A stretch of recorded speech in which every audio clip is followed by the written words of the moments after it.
নমস্কার, দেখছেন info pulse Bengal. আপনাদের সঙ্গে আমি রয়েছি সৃঞ্জয়, আর এই মুহূর্তে উপস্থিত রয়েছি কসবা ল কলেজ অর্থাৎ সাউথ ক্যালকাটা ল কলেজের একেবারে সামনে, যেখান থেকে আপনারা দেখতে পাচ্ছেন যে বিজেপির কিন্তু গেরুয়া যাত্রা তাদের কিন্তু শুরু হয়েছে এবং বিজেপির একটি মিছিল শুরু হয়েছে। সেই মিছিলটা কি পারপাসে না, কসবা বিধানসভা কেন্দ্রের এই বছরের বিজেপি প্রার্থী যিনি সন্দীপ মজুমদার আজ তিনি মনোনয়নপত্র জমা দিতে যাবেন আলিপুরে, এবং তার আগে কসবাড়ি একটি আদ্যা কালী মায়ের মন্দিরে তিনি পুজো দেন, আশীর্বাদ নেন, এবং তারপরেই তার প্রচার কার্য শুরু হয় এবং একটি বিরাট র্যালির মাধ্যমে শুরু হয়। বিজেপি কর্মী সমর্থকরা এখানে উপস্থিত রয়েছেন, প্রচুর মানুষ তারা বাইকে করে যাচ্ছেন, প্রচুর মানুষ তারা গাড়িতে রয়েছেন এবং বহু মানুষ তারা রাস্তায় হেঁটে হেঁটে কিন্তু প্রার্থী সন্দীপ মজুমদারের সঙ্গে প্রচারে বেরিয়েছেন। আপাতত থাকবো এই নজরে থাকবে তার প্রচার।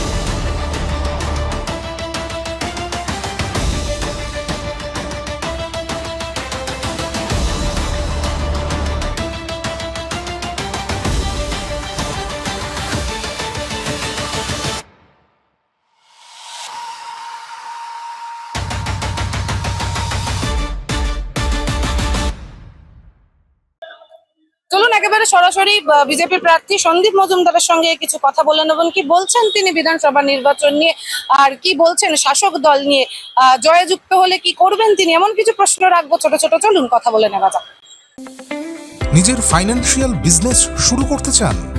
ভারতের টপ ব্যাংকিং ও ফাইন্যান্স সেক্টরের সঙ্গে পার্টনার হওয়ার সুযোগ এখন আপনার হাতের মুঠোয়।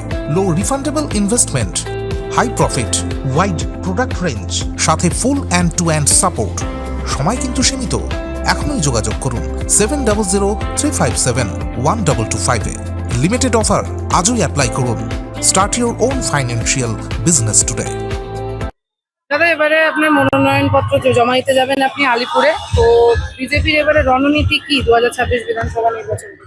একটাই রণনীতি, এই তৃণমূল সরকারকে উৎখাত করে বিসর্জন দিয়ে বিজেপি সরকার গঠন করা পশ্চিমবঙ্গে। একটাই রণনীতি, আর কোনো রণনীতি নেই। আপনাকে যদি ভোট দিয়ে এবার মানুষ জিতে আনে, আপনি কি কি করবেন মানুষের জন্য? মানুষের জন্য তো প্রথম সেবা কার্য, যত রকম সেবা কার্য হয় সেটা তো আমরা সবাই মিলে করবো। আমরা বরাবরই অঙ্গীকারবদ্ধ ছিলাম এবং করব। পানীয় জলের যে সমস্যা আছে সেটা মেটাবো, অবৈধ নির্মাণ মেটাবো, নারীদের সুরক্ষা সম্পর্কে সুনিশ্চিত করব, তাদের যেন কোনো অসুবিধা না হয়, এবং অবৈধ যেভাবে পুকুর যেভাবে ভরাট করা হচ্ছে অবৈধ নির্মাণ করার জন্য সেগুলো বন্ধ করব। এবং আপনার যারা সিন্ডিকেট দৌরাত্ম্য নিয়ে মানুষকে জ্বালাতন করছে, অতিষ্ঠ করে তাদের জীবনযাত্রা মান অতিষ্ঠ করে তুলেছে, তাদের হুঁশিয়ারি দিচ্ছি, হয় সামনে যাও, নয়তো কপালে দুঃখ আছে। আচ্ছা, এই কসবা ল কলেজের যে ঘটনা এখনো আমাদের মনে টাটকা, তো এরপর যদি বিজেপি জিতে আসে, যদি বিজেপি দায়িত্বে পায়, যদি শাসন করতে পারে, তাহলে এই ধরনের নির্যাতনের ঘটনা কি কমবে? হবেই না, কমবে তো দূরের কথা। ভারতীয় জনতা পার্টি যেদিন কাছ থেকে সরকারে বসবে, নারীদের সুরক্ষা সম্পর্কে আগে ধ্যান দেবে। শাসক দল তো বারবার বলে যে বিজেপি বাইরে, কারণ বিজেপি উত্তরপ্রদেশ বিহার বানাবে বাংলায় শাসনের। শাসকের তো প্রোপাগান্ডা করার কাজ, ওদের তো এছাড়া মিথ্যাচার করা ছাড়া কোনো কাজ নেই। খালি চুরি, মিথ্যাচার, মোদির নামে কুশব্দ প্রয়োগ করা, অমিত শাহজিকে কুশব্দ প্রয়োগ করা, এটাই তো ওদের কাজ। হচ্ছে তো বাংলার বাইরে তো হচ্ছে না, কোনো জায়গায় কোথাও হচ্ছে না, সব না, কোনো কোথাও হচ্ছে না, কোথাও হচ্ছে না। আপনি খবর নিন, দেখুন, কোথাও হচ্ছে না, কোথাও হচ্ছে না, আমাদের নজরে নেই। আর কোথায় ঘটনা যদি করে সেটা বিজেপির উপর চাপিয়ে দিতে মানতে পারবো না আমরা। আর এরপর আর প্রচারে কোথায় যাবে? এখান থেকে যাবো আমার 100 যত ওয়ার্ডগুলো পড়বে, 108, 107, 91, 92, 67 হয়ে গেল, 108, 107, 66 হয়ে একদম জাভেদ খানের বুকের ওপর দিয়ে চলে যাব আমরা। জাভেদ খানকে কি চ্যালেঞ্জ দিতে চাইছেন? জাভেদ খানকে চ্যালেঞ্জ একটাই দেবো, বিগত 4 বারের উনি করেছেন কাজ, এক ফোঁটাও করেননি, জিতেছেন, মানুষ ওনাকে অনেক আশা ভরসা করে জিতিয়েছিল, এক ফোঁটাও কাজ উনি করেননি।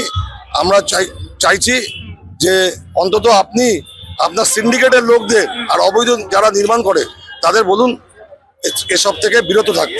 আপনারা শুনলেন সরাসরি বিজেপি প্রার্থী সন্দীপ মজুমদার ইনফোপালস বেঙ্গলকে কি বললেন, বিধানসভা নির্বাচন নিয়ে কি বললেন, এবং ভোটে জেতার পর সাধারণ মানুষ অর্থাৎ জনগণের জন্য কি করতে চান তিনি, শাসক শিবির দল নিয়ে বা কি বললেন, সবই আপনারা শুনলেন এই প্রচারের ভিডিওর মাধ্যমে।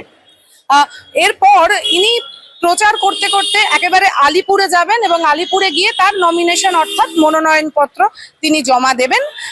এরপর হয়তো তিনি আরো বিভিন্ন ওয়ার্ডে ঘুরবেন এবং এই কথাটিও কিন্তু তিনি আমাদেরকে এবং সবার চোখে আঙুল রেখে কার্যত বললেন যে জাভেদ খানের বুকের ওপর পা তুলে তিনি নাকি প্রচার চালাবেন। এই কথাটা বেশ অন্যরকম শুনতে লাগলো। ক্যামেরায় আর্যর সঙ্গে আমি সৃঞ্জয়, ইনফোপালস বেঙ্গল।